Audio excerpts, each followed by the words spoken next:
Assalamualaikum warahmatullahi wabarakatuh. Ensiklopedia Al-Fatih kembali ke hadapan Anda untuk berbagi info Islami. Semoga menginspirasi aktivitas Anda hari ini. Dan jangan lupa klik tombol subscribe dan aktifkan notifikasi tombol lonceng agar tidak tertinggal berita terbaru dari Ensiklopedia Al-Fatih.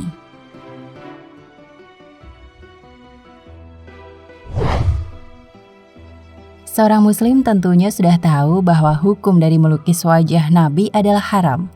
Tapi banyak di antara kita yang belum mengetahui alasannya. Nah, berikut ini alasan mengapa wajah Nabi Muhammad tidak boleh dilukis. Saat Nabi Muhammad SAW hidup, tidak ada seorang pun yang pernah melukis wajahnya. Dan juga karena kamera foto belum lagi ditemukan. Jadi itulah sebenarnya duduk masalahnya. Dan dengan masalah itu sebenarnya kita harus bangga. Sebab keharaman menggambar wajah Nabi SAW justru merupakan bukti otentik betapa Islam sangat menjaga as-shalah atau originalitas sumber ajarannya. Larangan melukis Nabi Muhammad SAW terkait dengan keharusan menjaga kemurnian akidah kaum muslimin. Sebagaimana sejarah permulaan timbulnya paganisme atau penyembahan kepada berhala, adalah dibuatnya lukisan orang-orang soleh, yaitu Wat, Suwa, Yaguts, Ya'ub, dan Nasr oleh kaum Nabi Nuh alaihi salam. Memang pada awal kejadian, lukisan tersebut hanya sekedar digunakan untuk mengenang kesolehan mereka dan belum disembah. Tetapi setelah generasi ini musnah, muncul generasi berikutnya yang tidak mengerti tentang maksud dari generasi sebelumnya membuat gambar-gambar tersebut. Kemudian, syaitan menggoda mereka agar menyembah gambar-gambar dan patung-patung orang soleh tersebut. Melukis Nabi SAW dilarang karena bisa membuka pintu paganisme atau berhalaisme baru. Padahal Islam adalah agama yang paling anti dengan berhala.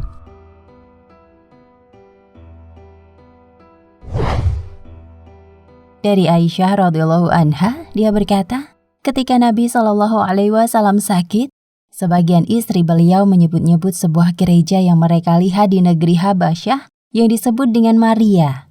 Ummu Salamah dan Ummu Habibah radhiyallahu anhuma pernah mendatangi negeri Habasyah.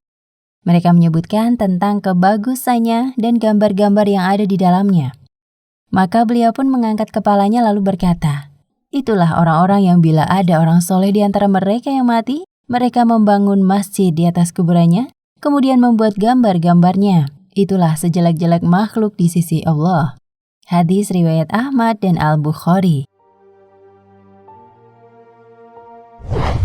Demikianlah Rasulullah SAW mencela kelakuan orang-orang ahli kitab yang mengkultuskan orang-orang soleh mereka dengan membuat gambar-gambar agar dikagumi lalu dipuja.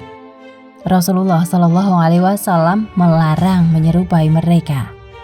Barang siapa menyerupai suatu kaum, maka dia termasuk golongan mereka. Hadis riwayat Abu Daud. Dalam hadis yang lain, Rasulullah SAW bersabda, janganlah kalian menyanjungku berlebih-lebihan, sebagaimana orang-orang Nasrani menyanjung putra Maryam, karena aku hanya hambanya dan Rasul utusannya. Hadis riwayat Ahmad dan Al-Bukhari. Itulah sebab utama kenapa umat Islam bersikeras melarang melukis Rasulullah SAW, yaitu dalam rangka menjaga kemurnian akidah tauhid. Masih banyak sebab yang lainnya dari larangan Rasulullah SAW. Di antaranya penggambaran diri Rasulullah SAW akan membuka peluang untuk perbuatan penistaan terhadap pribadi beliau.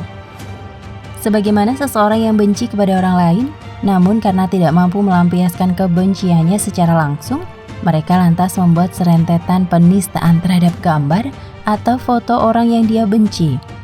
Apakah akan dia ludahi, atau dia injak-injak, atau dia sobek-sobek, atau dia bakar, atau dibikin karikatur yang bernuansa pelecehan dan sebagainya.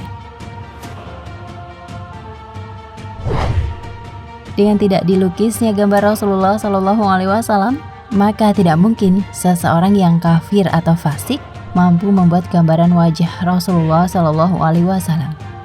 Karena hanya orang-orang yang benar imannya saja yang bisa melihat beliau. Barang siapa melihatku di dalam mimpinya, Sesungguhnya dia benar-benar melihatku, karena syaitan tidak mungkin menyerupai bentukku. Hadis riwayat Ahmad, Al-Bukhari, Muslim, Abu Daud, Ibnu Majah, dan Ahmad.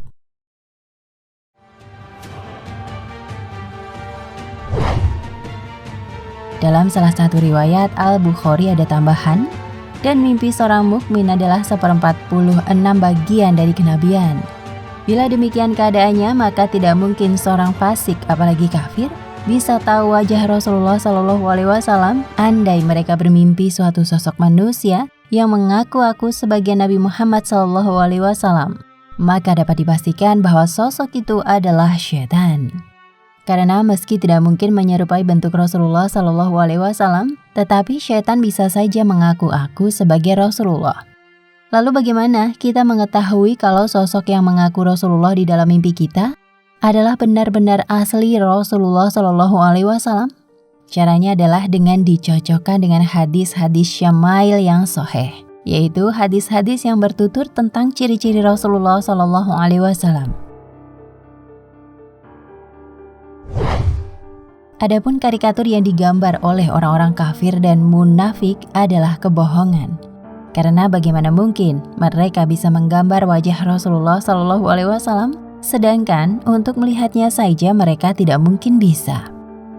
Maka yakinlah bahwa apa yang mereka lukis dan apa yang mereka bikin karikaturnya pasti bukan Rasulullah SAW. Kekhadaman untuk menggambar Nabi Muhammad SAW dan juga nabi-nabi yang lain oleh para ulama ditetapkan berdasarkan kemustahilan untuk memastikan bahwa gambar itu benar-benar yang sebenarnya.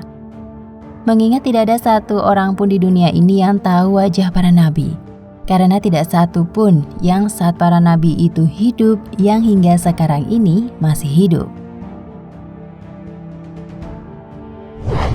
Semua lukisan dan gambaran tentang para nabi itu 100% bukan wajah mereka. Dan menurut para ulama, kalaupun gambar-gambar itu dilukis, sama sekali bukan gambar nabi, melainkan khayal dan imajinasi pelukisnya. Seandainya yang digambar itu hanya orang biasa yang bukan nabi, mungkin masalahnya tidak serumit kalau yang digambar itu nabi. Menggambar atau melukis wajah seorang nabi adalah sebuah kerumitan tersendiri dari segi hukum. Mungkin Anda bertanya, mengapa harus jadi rumit? Bukankah tujuan menggambar itu baik, yaitu agar lebih mendekatkan kita kepada sosok nabi itu? Ya, masalahnya menjadi rumit lantaran seorang nabi adalah pembawa risalah resmi dari Allah. Maka bukan hanya pembicaranya saja yang jadi ukuran, tetapi semua tindak tanduk dan bahkan hingga masalah wajah dan potongan tubuhnya adalah bagian utuh dari risalah itu. Penggambaran wajah dan tubuh seorang nabi sedikit banyak sangat berpengaruh kepada esensi syariat yang disampaikannya. Mengingat di kemudian hari setelah wafatnya para nabi itu, banyak orang yang berdusta tentang nabi. Baik dusta tentang perkataannya, perbuatannya, takrirnya atau sikapnya, termasuk berbohong tentang kondisi fisiknya. Dan perbuatan berbohong atas apa yang dibawa oleh seorang nabi merupakan dosa yang amat serius. Ancamannya tidak tanggung-tanggung, yaitu kedudukan di dalam neraka.